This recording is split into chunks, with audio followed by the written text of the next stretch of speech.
이 시간 함께 은혜 받으실 하나님의 말씀, 요한복음 19장 23절로 37절까지 말씀입니다. 요한복음 19장 23절로 37절까지 말씀. 다시 한번 제가 말씀 봉독해 올리겠습니다. 군인들이 예수를 십자가에 못 박고 그의 옷을 취하여 네 깃에 나눠 각각 한 깃씩 얻고 속옷도 취하니 이 속옷은 호지 아니하고 위에서부터 통으로 짠 것이라. 군인들이 서로 말하되 이것을 찢지 말고 누가 얻나 제비 뽑자 하니 이는 성경에 그들이 내 옷을 나누고 내 옷을 제비 뽑나이다 한 것을 응하게 하려 함이로라. 군인들은 이런 일을 하고 예수의 십자가 곁에는 그 어머니와 이모와 글로바의 아내 마리아와 막달라 마리아가 섰는지라. 예수께서 자기의 어머니와 사랑하시는 제자가 곁에 서 있는 것을 보시고 자기 어머니에게 말씀하시되 여자여 보소서 아들이니이다 하시고 또 그 제자에게 이르시되 보라 내 어머니라 하신대 그때부터 그 제자가 자기 집에 모시니라.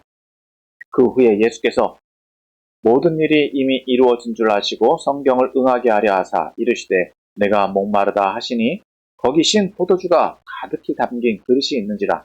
사람들이 신 포도주를 적신 해면을 우슬초에 메어 예수의 입에 대니 예수께서 신 포도주를 받으신 후에 이르시되 다 이루었다 하시고 머리를 숙이니 영혼이 떠나 가시니라. 이날은 준비일이라. 유대인들은 그 안식일이 큰 날이므로 그 안식일의 시체들을 십자가에 두지 아니하려 하여 빌라도에게 그들의 다리를 꺾어 시체를 치워달라 하니 군인들이 가서 예수와 함께 못 박힌 첫째 사람과 또 그 다른 사람의 다리를 꺾고 예수께 이르러서는 이미 죽은 것을 보고 다리를 꺾지 아니하고 그중 한 군인이 창으로 옆구리를 찌르니 곧 피와 물이 나오더라. 이를 본 자가 증언하였으니 그 증언이 참이라. 그가 자기의 말한 것이 참인 줄 알고 너희로 믿게 하려 함이니라. 이 일이 일어난 것은 그 뼈가 하나도 꺾이지 아니하리라 한 성경을 응하게 하려 함이라. 또 다른 성경에 그들이 찌른 자를 보리라 하였느니라. 아멘.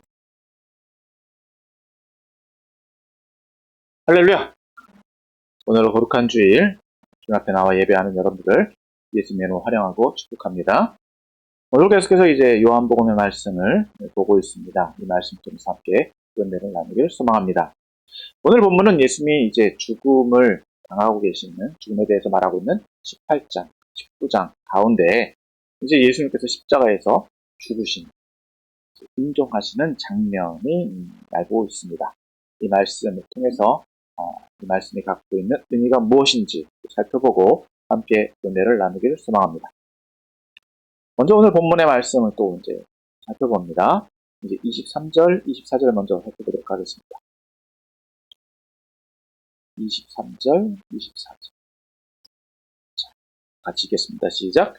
군인들이 예수를 십자가에 못 박고 그의 옷을 취하여 네 깃에 나눠 각각 한 깃씩 얻고 속옷도 취하니 이 속옷은 호지 아니하고 위에서부터 통으로 짠 것이라.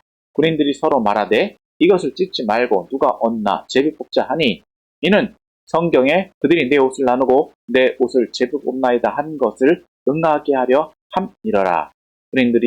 군인들은 이런 일을 하고. 자, 23절, 24절 전반부에 보면 군인들의 행동이 나오죠. 이 군인들이 어떤 일을 하고 있는가? 이제 예수님 십자가 들어 계시고 그 밑에 상황이 전개가 되는 겁니다. 예수님이 십자가에 못 박혀 계신 가운데 그를 벌거벗겨 왔기 때문에 남은 옷이 있겠죠. 당시의 옷은 이제 두 벌로 구성되어 있는 것으로 볼 수 있습니다. 겉옷과 속옷이라고 볼 수 있는데 겉옷은 외투라고 볼 수 있죠. 일반적으로 사람들이, 유대인들이 겉옷, 외투로 입고 다니고 그것을 이제 잘 때는 이불 삼아서 썼던 것도 봅니다. 튼튼하고 이제 크기도 크고 그랬던 것이죠. 그 당시에는 이제 옷감이 귀했기 때문에 그런 옷들을 이제 물려주거나 또 아니면 그것이 어떤 재산적인 가치를 가지고 있다라고도 볼 수 있었습니다. 이에 반해서 속옷은 말 그대로 옷이에요. 일반적으로 안에 곁들어 있는 옷이기 때문에 가볍게 입는 옷이라고 볼 수 있죠. 자, 그렇게 이제 예수님이 옷을 벗겨놓은 상황이니까 그들이 이제 옷을 취했다는 겁니다. 그래서 그들이 네 깃으로 나눴다는 거예요. 지금 예수님의 십자가의 처형에 소요되고 있는 인원이 바로 4명입니다. 로마군은 4명인데 그들이 이제 예수님의 옷을 한 개씩 나눴다는 거죠. 그러니까 무슨 얘기냐? 그들이 어떤 전리품이나 또 십자가형을 취하고 있는데 어떤 부수익 뭘 얻고 있는 것으로 볼 수 있는 겁니다. 그러니까 예수님이 십자가에 처형당하는 처형하는 사람의 처형당하는 자의 소유는 처형하는 사람의 소유가 된다는 거예요. 전쟁에서도 전쟁이 이제 끝난 다음에 전쟁이 어느 정도 잠잠해지면 시체들을 매장하거나 또 그 전쟁이 일어났던 장소들을 정리를 하러 가죠. 그럼 그곳에서 시신을 수습할 때 그들이 가지고 있는 재산들은 그 시체를 정리하는 사람들의 소유가 되는 거예요. 이처럼 예수님의 시신을 정리하고 있는 예수님의 처형에 참여한 4명의 군인들이 예수님의 재산, 예수님이 가지고 있었던 옷, 겉옷을 나눠 가졌고 이제 두 번째로 속옷을 이제 취하게 되는데 이 속옷은 어떻게 이제 나누게 되는지를 이제 설명하고 있는 겁니다. 그 속옷은 포지 아니하고 위에서부터 통으로 짠 것이다. 그러니까 나눌 수 없는 겁니다. 그러니까 나누기에는 크기가 크지 않다는 거죠. 그래서 24절에 보니까 군인들이 서로 말하되 이것을 찢지 말고 누가 얻나 제비 뽑자. 크기가 크지 않기 때문에 서로 누가 한 사람한테 몰아주자라고 했던 거죠. 그래서 제비 뽑아서 나눠 가지자라는 거예요. 자, 이것을 지금 이런 행태들을 보고 요한 기자는 어떻게 말을 하고 있느냐? 자, 24절 중반부죠. 이는 성경에 그들이 내 옷을 나누고 내 옷을 제비 뽑나이다 한 것을 응하게 하려 합니다. 성경에 이미 이 말씀이 나와 있는데 이것이 예수님을 통해서 성취되었다라고 말하고 있는 거예요. 즉 예수님이 가지고 있었던, 예수님이 소유하고 있었던 그것들을 나눠 가졌다. 그럼 이 성경은 어디에서 언급되고 있느냐? 시편 22장 22편 18절입니다. 내 겉옷을 나누며 속옷을 집을 뽑나이다. 라고 하는 이 말씀이 성취되었다라는 겁니다. 그러니까 여기서 의미하는 것은 예수님의 모든 소유물을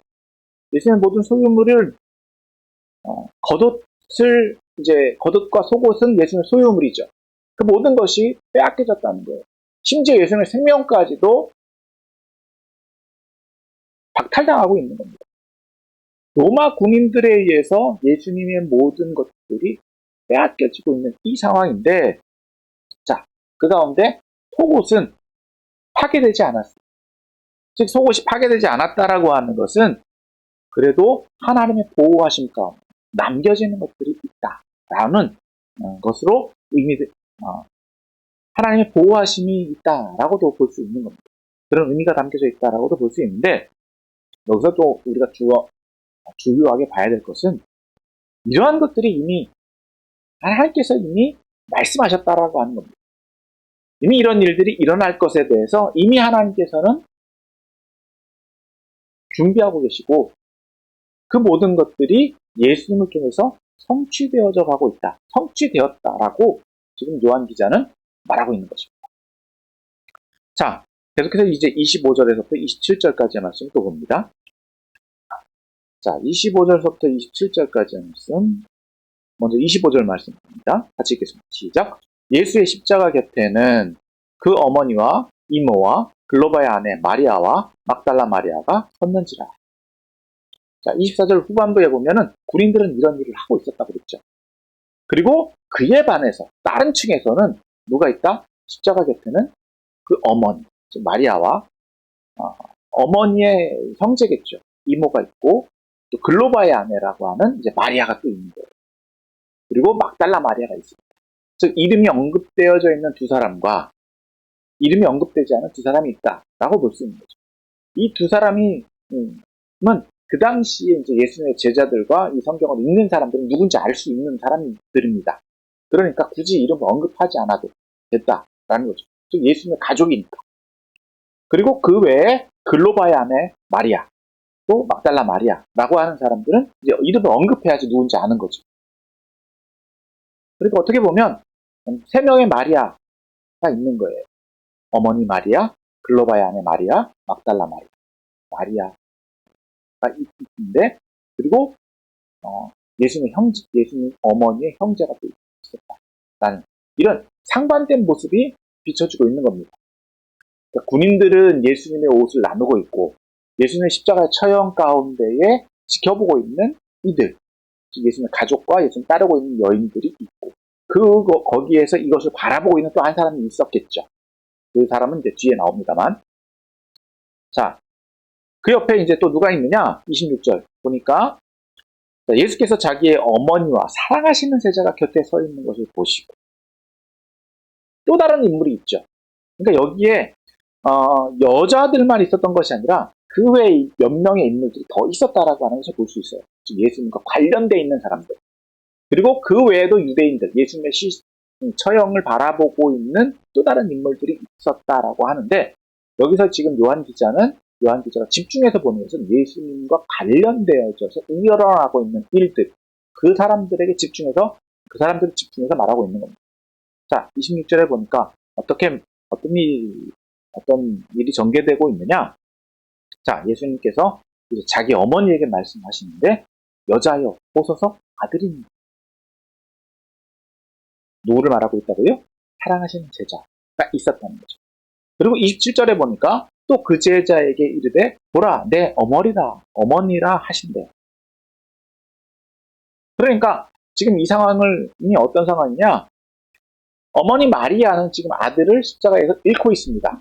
그럼 그 잃고 있는 아들 예수는 지금 마지막 유언을 하고 있다라고 볼 수 있는 거예요. 그래서 즉 어머니의 아들, 친아들인 자신은 죽지만 사랑하시는 제자를 누구로 소개한다고요? 아들로 소개하고 있는 거예요. 자신은 죽지만 이 자신의 제자 가운데 한 사람을 아들로 받아달라라고 말하고 있는 것으로 볼 수 있고, 자, 두 번째로 이제 제자에게는 누구를 의탁하느냐? 어머니를 의탁합니다. 자, 그래서 27절 후반부에 보니까 그때부터 그 제자가 자기 집에 오시니라 라고 말합니다. 자, 여기에서 보면 우리가 좀 생각해야 되는 것들이 있습니다. 자, 예수님에게 형제가 있었다 없었다. 예수님 독자가 아니에요. 하나님에게 있어서는 예수님 독자입니다. 그런데 요셉과 마리아 사이에는요, 예수님 외에 다른 형제들이 있어요. 그리고 오늘 본문에서도 보는 것처럼 어머니 마리아에게도 누가 있다? 형제가 있어요. 가족들이 있습니다. 그런데 오늘 본문에서 보면 굳이 그 장남인 예수가 죽는다 하더라도 어머니 마리아를 모실 사람이 없다라고 할 수 있느냐는 거예요. 다른 형제들이 있습니다. 어머니 마리아를 모셔야 되는, 또 모실 수밖에 없는 다른 형제들이 있었어요. 그럼에도 불구하고 아들 예수는 어머니 마리아에게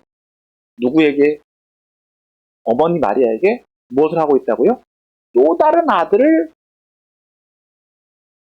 얻게 해주고 있는 거예요. 그리고 이 자신이 사랑하시는 제자는, 그가 사랑했던 제자는 누구를 얻게 됩니까? 어머니를 얻게 돼요. 또 다른 어머니죠. 자신의 육신의 어머니가 있지만 또 다른 어머니를 얻게 되었다라는 거예요. 그럼 이것이 의미하는 게 뭐냐라는 겁니다.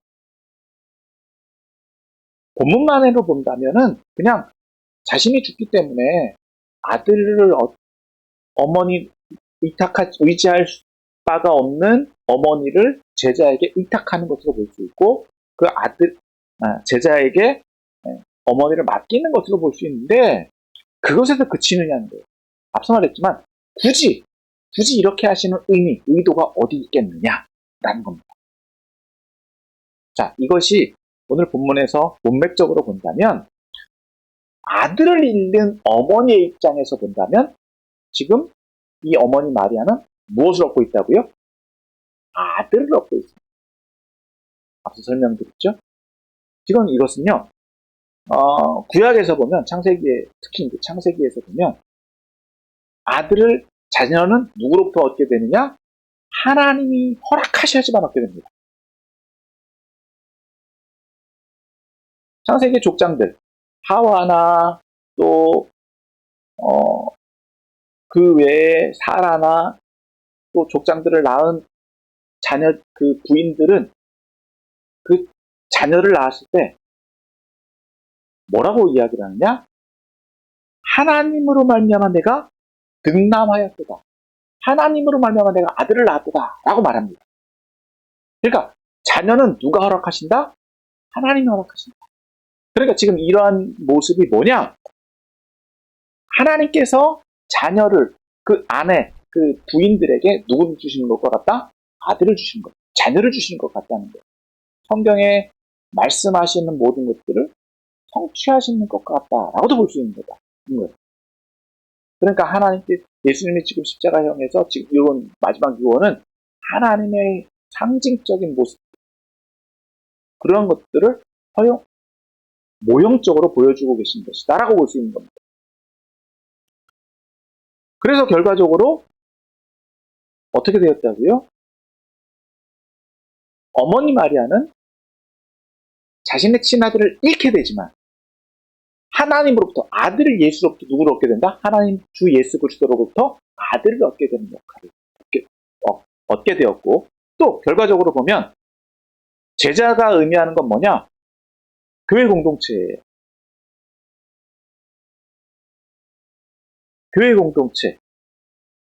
이 교회 공동체는 또 누구를 의미하느냐? 어머니 마리아는 또 누구를 의미하느냐? 구원을 상징하는, 구원을 고대하는 사람들을 대변한다라고도 볼 수 있어요. 그러니까 이 제자의 입장에서는 누구를 얻게 된다고요? 어머니, 즉 구원을 찾는 이들을 얻게 되는 역할을, 구원을 찾는 이들을 얻게 되는 이러한 일들이 이루어지고 있다라고 볼 수 있는 겁니다. 그러니까 이런 것들은 뭐냐? 상징적인 표현으로 본다면 미래에 이제 교회가 많은 사람들, 구원을 찾고 상실한 사람들을, 슬픔 가운데 있는 사람들을 돌보고 또 그들과 함께 할 수 있는 그런 모형적인 모습들이 보여진다라고도 볼 수 있는 겁니다. 그래서 26절과 27절을 좀 정리를 하면 마리아는 예수님으로 말미암아 아들을 얻고, 또 제자는 예수님으로 통해서 구원, 상실한 사람들, 무언가 구원을 소망하는 사람들을 얻게 되는 역할을 통해서 교회가 세워져 가는 것들을 미래적인 표현으로 이렇게 상징적인 모습으로 이해할 수 있다라고 볼 수 있는 겁니다. 자, 이제 28절부터 30절까지의 말씀을 또 봅니다. 28절부터 30절은 이제 예수님이 돌아가신, 임종하신 예수님 죽음에 대해서 말씀하고 있습니다. 자, 28절 또 같이 봅니다. 그 후에 예수께서 모든 일이 이미 이루어진 줄 아시고 성경을 응하게 하려 하사 이르시되 내가 목마르다 하시니. 자, 여기서 좀 우리가 주의해서 봐야 될 것이 있습니다. 먼저 정리를 하면 예수님이 하신 말씀은 바로 내가 목마르다 라는 말씀 한마디예요. 그런데 이 한마디에 대해서 이 성경을 기록하고 있는 요한 저자는 그 말에 어떤 의미가 담겨져 있다고 말을 하느냐? 예수는 모든 일이 이미 이루어진 줄 아셨다라고 말하고 있어요. 다시 말해서 자신의 임종의 때가 이르렀다라고 하는 것을 아신다라고도 볼 수 있고요. 또 이것은 후대에서 예수님이 이렇게 말씀하신 것은 아니다, 예수님이 이렇게 직접 말씀하셨을 거라고 볼 수는 없잖아요. 그러니까 성경 기록자는 어떻게 그걸 이해하고 있느냐? 이미 예수님께서는 이 모든 상황들을 아셨다라고 볼 수 있는 겁니다. 알고 계셨을 것이다. 자신의 인종이 끝나간, 인종의 때가 이르렀기 때문에 모든 상황들이 성취되었다. 끝나갔다. 라는 거예요.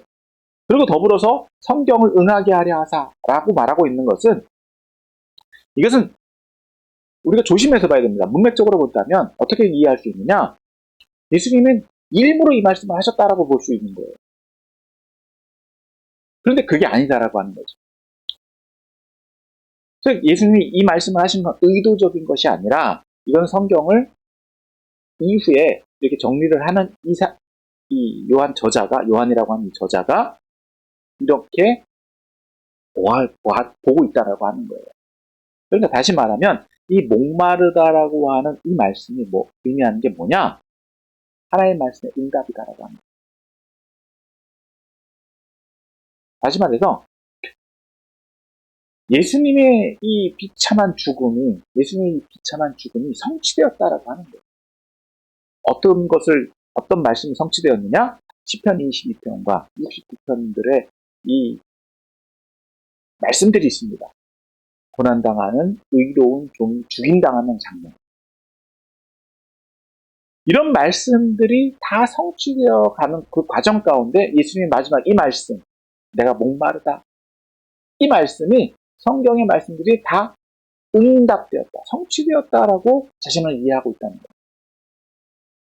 즉, 다시 말해서 예수님이 이 비참한 죽음을 예수님이 다 경험하셨다고 하시는 거예요. 이미 성경에서 이미 의로운 종이 어떤 고통을 당하고 어떤 죽임을 당할 것인지 예언되어 있었는데, 그 모든 것들이 예수님 몸소 체험하셨고 결과적으로는 마무리를 하고 계시다라고 이 요한 기자는 말하고 있는 거예요.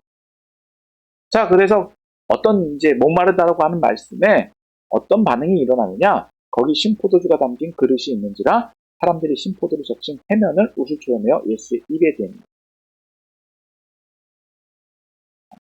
예수님 십자가는 그리 높지 않았다라고 봐요.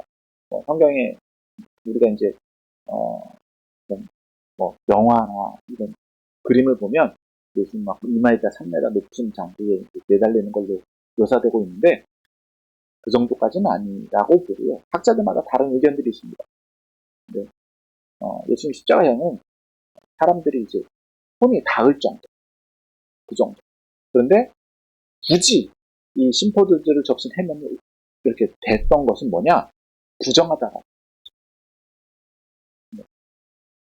죄수에게 더 이상 손대고 싶지 않은 그런 상황이다라고 볼 수 있다라고도 이해할 수 있습니다. 그렇기 때문에 심포도주를 적신 그 해면, 즉 헝겊 같은 거 있죠? 거기에 우수초에 대해서 예수님의 입이 되었다. 그래서 마지막 한 모금 포도주를 받으시고 예수님은 마지막 말씀을 내뱉으십니다. 다 이루었다.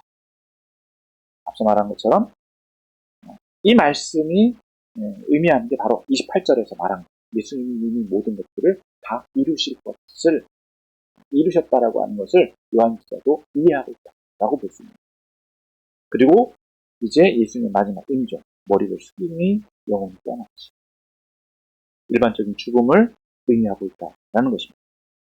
다시 말해서 이것은 타의든 자의든 예수님은 자신에게 주어진 모든 임무를 수행하시고 마치 다 마무리하셨다라고 지금 본문은 말하고 있고, 또 예수님의 죽음을 이제 영혼이 떠나가셨다라고 하는 상징적인 의미로 말하고 있는 거죠. 자, 이제 이렇게 예수님이 죽으신 것으로 모든 상황이 끝나느냐? 그렇지 않습니다. 이제 계속해서 31절부터 37절에는 예수님의 죽음을 정리하는 과정이 나옵니다. 이제 먼저 31절 말씀드립니다. 이날은 중비일이라 유대인들은 그 안식일이 큰 날이므로 그 안식일에 시체들을 십자가에 두지 아니하려 하여 빌라도에게 그들의 다리를 꺾어 시체를 치워달라. 자, 이 상황은 앞서 우리가 봤죠. 예수님이 십자가 달리신 날이 어떤 날이었다? 유대의 바로 전날.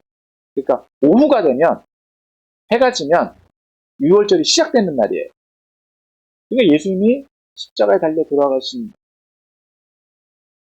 그날은 바로 6월절이 시작되는 낮이라는 겁니다.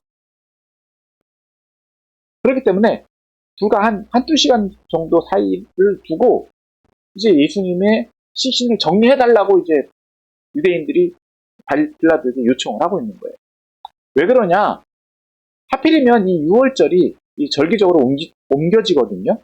6월절 원력을 따져보면 꼭 이날이다라고 이렇게 규정된 게 아니라 옮겨집니다. 그래서 안식일이 끼는 날이 있고 안식일과 동떨어지는 날이 있어요. 근데 하필이면 이날은 어떻게 되는 날이라고요? 안식일과 겹쳐진 날입니다. 그러니까 6월절과 안식일이 겹쳐진 날. 그날이 유대인들에게 있어서는 큰 날이다라고 보는 거예요. 오늘날도 우리가 똑같은 경우들이 있잖아요. 유대인 우리 명절하고 공휴일하고 겹쳐지는 날. 유대인들에게도 이런 날이라는 겁니다. 그러니까 더 큰 날이기 때문에 더 잘 지켜야 되기 때문에 유대인들의 입장에서는 예수님의 시신을 십자가에 들이는 것을 허용할 수 없다라고 하는 거죠. 왜냐? 이미 신명기에도 특히 이제 신명기 율법에는 어떻게 나오냐? 교수형 당하는 시신들이 있습니다. 교수형 당하는 시신들은 해가 지도록 그 나무 위에 시신을 매달아 두지 않는다라는 거예요. 물론 예수님은 십자가형입니다. 교수형과 달라요. 근데 왜 지금 유대인들이 이렇게 위탁을 하고 있냐? 시신을 나무에 매달아 두지 않게 하기 위해서다라고 하는 거죠. 그러면 이 십자가형은 교수형처럼 단회적으로 이제 처형이 끝나느냐? 그렇지 않습니다. 교수형은 목 매달면 끝나는 거잖아요. 사람 죽잖아요. 그런데 십자가형은요, 사람을 그냥 거기에 매달아 두습니다. 못을 박아서 사람을 매달아 두는 거예요. 어떨 때까지? 자연적으로 피가 다 빠져서 죽을 때까지. 그래서 최소 하루, 최장 10여일. 그냥 매달아 두는 거예요. 죽음이 확인될 때까지. 혹은 시체들이 그 시신을 훼손할 때까지.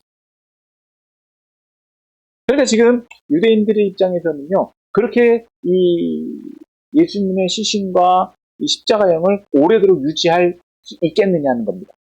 그럴 수 없는 거죠. 왜냐하면 6월절이라고 하는, 6월절이 끝나고 나면 또 무교절이 진행되기 때문에 빨리 예수님의 시신을 정리해야 돼요. 그러면 이 시신들을 어떻게 빨리 정리를 하느냐?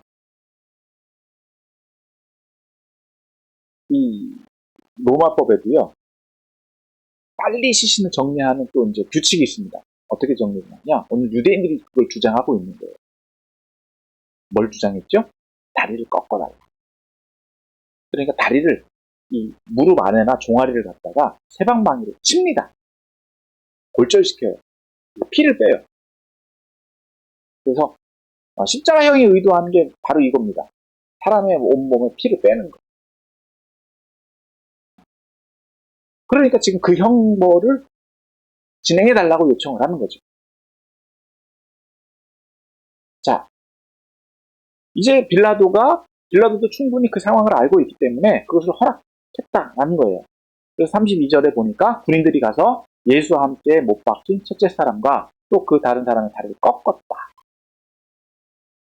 이 세방망이, 여기서는 이제 꺾었다라고 말하고 있는데, 다리를 꺾는 것을 꺾었다라고 말하기도 하고, 이제 다리를 파쇄했다라고도 볼 수 있는 거죠.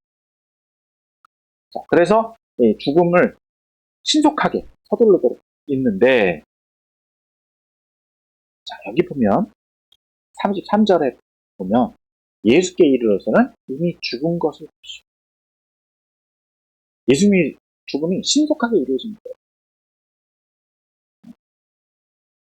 예수님이 돌아가셨다라고 하는 걸 확인했기 때문에 그들은 다리를 꺾지 않았다라고 설명합니다. 자, 그런데 여기에 대해서 이제 어떤 일이 일어났냐? 34절 보니까 그 중에 한 군인이 창으로 옆구리를 찌르니 그 피와 물이 나오더라. 예수님 확인 사살을 하는 거죠. 예수님을 더 확실하게 죽음에 이르도록 다리를 꺾지 않았다 하더라도요. 혹여라도 자신들이 잘못 봤을까봐 라고 하는 또 이 시신이 확실하게 죽어야 돼. 죽음을 확인해야 되기 때문에. 물론 여러분, 군인들이기 때문에 사람이 살았는지 죽었는지 분명히 확인할 수 있고요. 예수님의 십자가, 여기 이제 로마, 이 군인들, 십자가 형벌을 집행하고 있는 사람들은요, 이 일에 식달된 사람들이라고 볼 수 있습니다. 그런데 혹여라도 자신들이 실수할까봐 예수님에게 이제 창을 몇 개를 찔러서 피와 물이 나오도록 했다라는 겁니다. 찔렀는데 결과적으로 피와 물이 나왔다라고 오늘 성경 기록자는 이렇게 말하고 있는데, 자, 여기에 이제 35절이 첨부됩니다. 35절 같이 봅니다. 시작. 이를 본 자가 증언하였으니 그 증언이 참이라. 그가 자기의 말한 것이 참인 줄 알고 너희로 믿게 하라니. 이런 일들이 일어났는데 이걸 본 사람이 진짜라고 봤다. 내가 봤다라고 하는 거예요. 증인이 있다라고 하는 겁니다. 자, 일이 일어난 것에 대해서 이제 36절, 37절은 성경적인 또 해석을 합니다. 자, 이 일이 일어난 것은 그 뼈가 하나도 꺾이지 아니하리라 한 성경을 응하게 하려 합니다. 또 다른 성경에 그들이 그 찌른 자를 보리라 합니다. 즉 예수님의 죽음이 의미하는 게 뭐냐라고 하는 거예요. 그리고 예수님의 뼈가 꺾이지 않았다라고 하는 게 어떤 의미를 가지고 있느냐라는 건데, 즉 이 말씀은 이제 여러 가지 해석이 있습니다만, 이 지금 36절의 말씀은요, 예수님을 6월절 어린 양으로 보는 관점에서 이걸 보는 거예요. 사실 여러분, 출애굽기 율법이나 민수기 율법을 보면 6월절에 잡는 양의 뼈는 꺾지 않습니다. 신속히 먹어야 되고요. 그 잡은 양을 날이 새기 전에 다 먹어야 돼요. 그리고 그 남은 것들을 처리할 때 뼈를 하나도 꺾으면 안 돼요. 그래서 예수님이 6월절 어린 양으로서 돌아가신 것을 그대로 이해를 한다면, 그렇게 예수님이 뼈가 꺾이지 않은 것은 이 말씀이 응답된 거다라고 하는 거고요. 또 보면 시편 34편 20절에 보면 똑같은 얘기가 나와요. 그 뼈가 꺾이지 아니하였다라는 말씀이 나와요. 이 말씀이 예수님에게 적용되고 있다라고도 보는 거예요. 또 37절의 말씀을 보면 이것은 이제 스가랴 12장 10절의 말씀에 이 말씀이 있습니다. 내가 다윗의 집과 예루살렘 주민에게 은총과 간구하는 심령을 부어주니 그들이 그 찌른 바 그를 바라보고 그를 위하여 애통하기를 독자를 위하여 애통하듯 하며 그를 위하여 통곡하기를 장자를 위하여 통곡하듯 하리라. 즉 성경에 고난당하는 종에 대한 이 말씀이 예언되어 있는데 그것이 예수님에게 성취되어져 있다라는 겁니다. 즉 예수님의 죽음에 대한 확인 과정과 또 이 과정 가운데 일어난 일들이 예수님을 통해서 예수님을 위해서 이미 예언되어져 있는 말씀들이 성취되고 있다라고 이제 요한 기자는 말하고 있는 거예요. 예수님의 죽음이 의미하는 바, 예수님의 죽음은 하나님의 말씀의 성취다 라고 말하고 있다는 겁니다. 자, 이것이 오늘까지의 본문의 설명이다라고 한다면, 여러분 오늘 본문에서 오늘 저와 여러분들에게 적용할 때 정말 많은 것들이 있지만 한 가지만 우리가 핵심적으로 살펴보기를 원합니다. 오늘 계속해서 반복되는 말씀들, 오늘 이 사건을 통해서 요한 기자가 계속 반복해서 말하고 있는 것은 바로 성경을 응하게 하려 합니다. 하나님의 말씀이 예수님의 죽음 가운데에서 성취되고 있다라고 하는 거예요. 즉 예수님의 죽음이 성경 안에서, 즉 하나님의 역사 가운데 어떤 의미를 가지고 있냐는 겁니다. 그럼 여러분, 이 말씀들이 오늘 저와 여러분들에게 어떻게 적용되어야 된다는 겁니다. 예수님의 죽음과 예수님의 모든 사역들이 하나님의 말씀의 성취다라고 한다면 오늘 저와 여러분들의 삶 또한 하나님의 역사 속에 있다라고 하는 것을 잊어서는 안 된다는 거예요. 그냥 우리가 아무렇게나 사는 것이 아니다라고 하는 거예요. 그저 왔다가 그냥 가는 게 아니다라고 하는 겁니다. 어쩌다 태어나서 어쩌다 죽는 삶이 아니다라고 하는 거예요. 하나님의 역사 속에, 하나님의 계획된 역사 가운데 우리 또한 속해 있다라고 하는 거예요.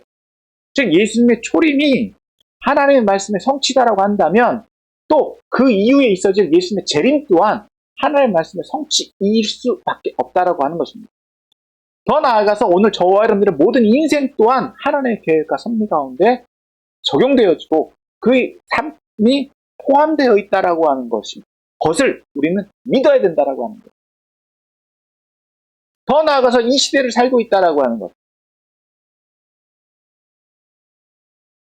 다시 말해서 하필이면 왜 이때에 우리가 태어났냐라고 하는 거예요. 하필이면 왜 당신이 나의 어머니여야 되느냐? 아니면 하필이면 왜 당신이 나의 아들이어야 되고 딸이어야 되느냐? 그 말씀이라고도 볼 수 있는 거예요. 여러분 사실 보면은요, 우리가 서로 아는 사이였습니까? 자녀들도요, 생판 처음 보는 사람이잖아요. 그런데 하나님께서 우리를 서로 모르는 사람들을 가족으로 묶어주셨어요. 나를 통해서 내 자녀가 나왔기 때문에 이 모르는 자녀가 이 사람이 나의 아들이라고 불러주고 이 모르는 이 사람이 나를 어머니라고 부르고 아버지라고 불러요. 이걸 누가 맺어주셨느냐는 거예요. 하나님이 맺어주신 거죠. 그리고 서로 모르는 우리가 어떻게 되었습니까? 한 교회 공동체 안에서 서로를 형제라고 부르고 자매라고 부르고 교회 공동체로 또 모이게 되었어요. 이 모든 것들이 누구의 역사냐고 하는 거예요. 뭐 다른 데에서는 뭐 인연이다, 뭐 어쩌다 보니까 우연이다 이렇게 말을도 합니다. 그러나 이 모든 것들은 하나님의 말씀, 하나님의 계획과 하나님의 섭리 가운데 이루어진 역사다라고 하는 거예요. 그래서 하나님의 말씀은 성취되어진다라고 하는 겁니다. 그러면 오늘 저와 여러분들이 이 삶 가운데 우리가 추구해야 되는 게 뭐냐? 우리가 또 찾아야 되는 게 뭐냐? 바로 하나님께서 저와 여러분들에게 주신 사명이 있다라고 하는 거예요. 즉 예수님이 이 땅 가운데 오신 것은 예수님의 십자가는 예수님이 당하셔야 되는 사명이었어요. 어떻게 보면 운명이다라고 할 수 있죠. 마땅히 이루셔야 되는 일이다라고 하는 거예요. 이처럼 오늘 저와 여러분들에게도 주어진 사명, 운명이 있습니다. 해내야 되는 일들이 있어요. 문제는 우리가 예수님처럼 그 일을 빨리 찾았느냐, 아니면 그것을 알면서도 우리가 회피하고 있느냐, 아니면 가룟 유다와 같이 악한 데 쓰임받게 되었느냐. 물론 여러 가지 논쟁들이 있습니다. 그걸 내가 선택할 수 있는 거냐? 이런 질문도 할 수 있겠죠.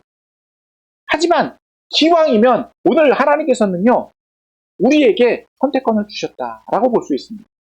어떤 선택? 하나님을 선택할 수 있는 것. 예수님도 이 십자가 형태를 두고 고민하셨습니다. 이 잔을 내게서 피해라. 피할 수 있기를. 그러나 결과적으로는 그는 순종하셨습니다. 누구에게? 하나님에게. 마찬가지로 오늘 저와 여러분도요, 하나님의 뜻이 어디 있는지를 분별하는 게 중요하다라고 하는 거예요.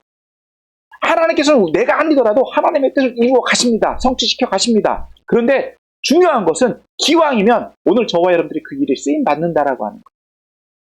그것이 영광이다라고 하는 거예요. 여러분, 다 주의 종이 되라는 말씀이 아닙니다. 다 목회자가 되어야 된다라고 하는 말이 아니에요. 주의 일을 한다라고 하는 게 교회에서만 한다라고 하는 게 아닙니다. 주님께서는요, 하나님께서는요, 오늘 저와 여러분들을 어디에 보내셨습니까?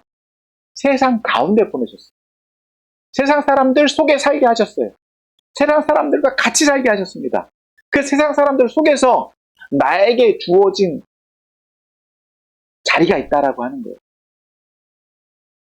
그 속에서 나를 통해서 하나님께서 이루시기를 원하시는 뜻이 무엇이냐? 그걸 찾아가는 거다라고 하는 거예요.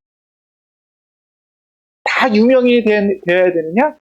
아니면 더 큰 일을 해야 되느냐? 그렇지 않습니다.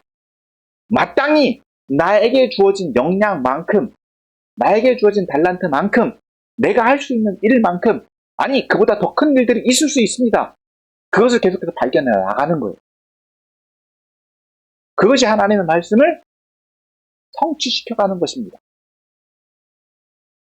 그렇기 때문에 우리는 아무 의미 없이 태어난, 그냥 어쩌다 태어난 우연의 산물이 아니다라고 하는 겁니다. 다 하나님의 계획과 섭리 가운데 필요에 의해서, 뜻하신 바가 있기 때문에, 목적에 의해서 이 땅 가운데 보냄을 받은 사람입니다. 전혀 몰랐던, 아니 알 수 없는 사람들을 하나님께서 묶어주셨다라고 하는 거예요.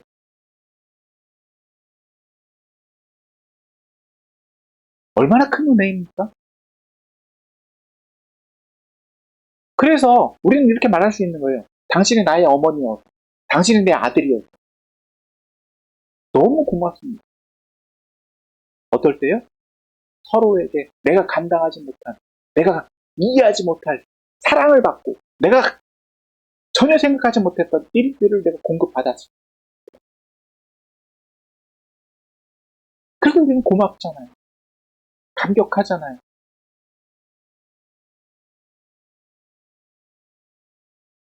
어떤 정신없는 사람은 그렇게도 얘기하잖아요. 왜 나를 태어나게?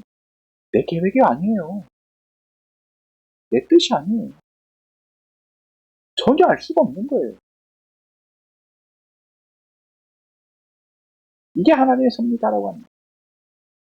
그렇기 때문에 오늘 저와 여러분들이 이렇게 모일 수 있게 되었다라고 하는 것은요, 정말 하나님의 은혜이자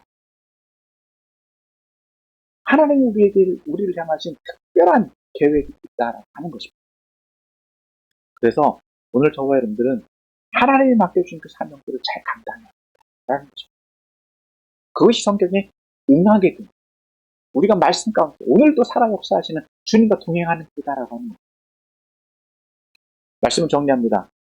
오늘 본문은 예수님이 십자가 처형에 대해서 말씀하고 있습니다. 그러면서 오늘 성경 기자는 뭐라고 말하고 있다고요? 이 모든 것이 성경에 응하게 하려. 성경이 성취되어져 가고 있습니다.